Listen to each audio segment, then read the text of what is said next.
The followers of Muhammad assert that the Quran is so beautifully written in the best Arabic language, an allegedly illiterate person like Muhammad could not have possibly been able to compose it, and hence it could only have been divinely revealed. Can you shed light on these assertions? Like everything else in our series, we shall use the records of the Arabs and Muhammad and Islam to disprove and dismantle their lies one by one. In Arabic, mu'allaqat means suspended.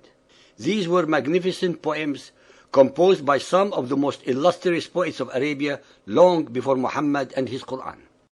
Even in the Arab world of today, they are honored as masterpieces of poetical composition. The days before Islam are called in Arabic al-Jahiliyyah, meaning the time of ignorance or barbarity.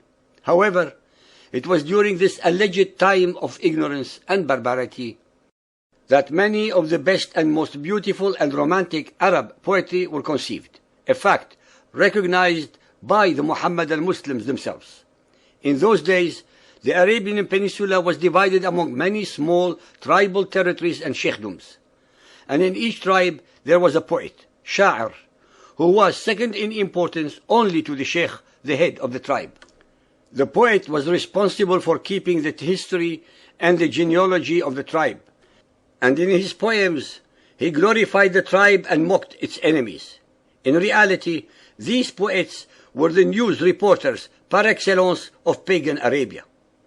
The names of some of these poets are Labid, Tarafa bin al-Abd, Al-Haris bin Haliza, Amr ibn al-Kalthum, Antara bin Shaddad al-Absi, Imr al-Qais. In some other traditions, 3 other names are also added. The lives of these poets were spread over a period of more than 100 years. The earliest of the 7 was the Arabian Christian Imr al-Qais, regarded by many as the most illustrious of Arabian mu'allaqat poets. His exact date cannot be determined, but probably the best part of his career fell within the midst of the 6th century. It is a phenomenon which deserves the fullest recognition, that the needy inhabitants of a barren land should thus have produced an artistic poetry distinguished by such a high degree of uniformity. Even the extraordinary strict metrical system was observed by the poets, who had no inkling of theory and no knowledge of an alphabet, excites enormous surprise. In the most ancient poems, the metrical form is as scrupulously regarded as in later compositions. The mu'allaqat are 7 pre-Islamic Arabic poems from around the 6th century AD that are considered the best of their kind. They are called the suspended due to the myth, which was developed about them during the Islamic period, that being the best poems of their time, they were written on parchments using golden ink and hung on the walls of the Kaaba for all to see.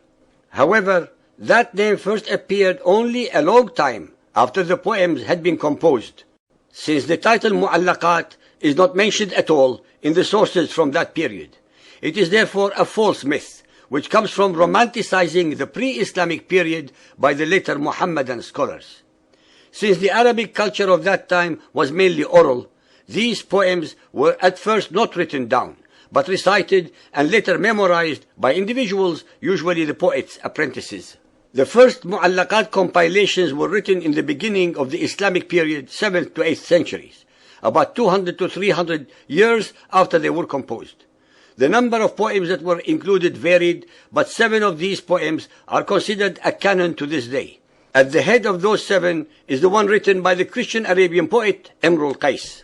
It is very hard to translate classical Arabic poetry into English, as the language of the ancient poets in particular is amazingly rich, where complex notions can be expressed with very few words.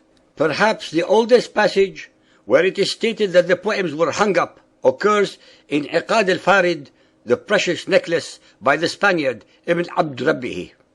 We read there, the Arabs had such an interest in poetry and valued it so highly that they took 7 long pieces selected from the ancient poetry, wrote them in gold on pieces of Coptic linen folded up, and hung them up on the curtains which cover the Kaaba. Against this, we have the testimony of Al-Nahas, who says in his commentary on the Mu'allaqat, as for the assertion that they were hung up in the Kaaba, it is not known of any of those who have handed down ancient poems. This cautious scholar is unquestionably right in rejecting a story so utterly unauthenticated.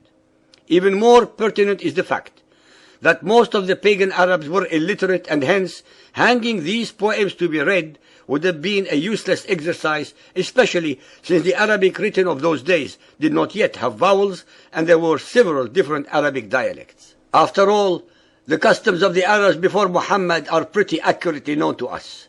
We have also a mass of information about the affairs of Mecca at the time when Muhammad arose. But there is no trace of this or anything like it to be found in really good and ancient authorities. Up to a time when the art of writing had become far more general than it was before the spread of Muhammadan Islam, poems were never or very rarely written, with the exception perhaps of epistles in poetic form. Based upon all the information available, the diffusion of poetry was exclusively committed to oral tradition. In fact, even the Quran was memorized and transmitted orally to start with, before it was committed to writing after Muhammad's death. In short, this legend, so often retold by the Arabs and still more frequently by ignorant Europeans, must be entirely rejected. The most important conclusion derived from all the above has nothing whatsoever to do about the actual existence of the mu'allaqat or not, but upon the fact that pre-Muhammadan illiterate poets were able to compose divine odes without divine intercession. Since Muhammad was not born in a vacuum, but was surrounded by both pagan and other religious influences, Muhammad's Quran too is also in the format of a qasida with a similar repetitive theme based upon the following. 1. A people are in error. 2. A prophet declares himself calling them to believe in the one and only Allah. 3. Most of his tribe ridicule and oppress him and continue in unbelief. 4. Allah visits them with catastrophes, destroying most of them. 5. The Prophet and a few of his followers are vindicated. 6. Muhammad also praised himself just as the Jahiliyyah poets did. Muhammad's Quran did not have to originate from a divine being, since the odes of the 7 mu'allaqat are even more beautiful, both in meaning and in structure, than the Quranic verses. The poets who recited these odes were just as illiterate as allegedly Muhammad was, but no one ever considered their poems the result of divine revelations. So why Muhammad's Quran? All we have, after all, are Muhammad's assertions that they were revealed to him by Allah, which are totally unsubstantiated.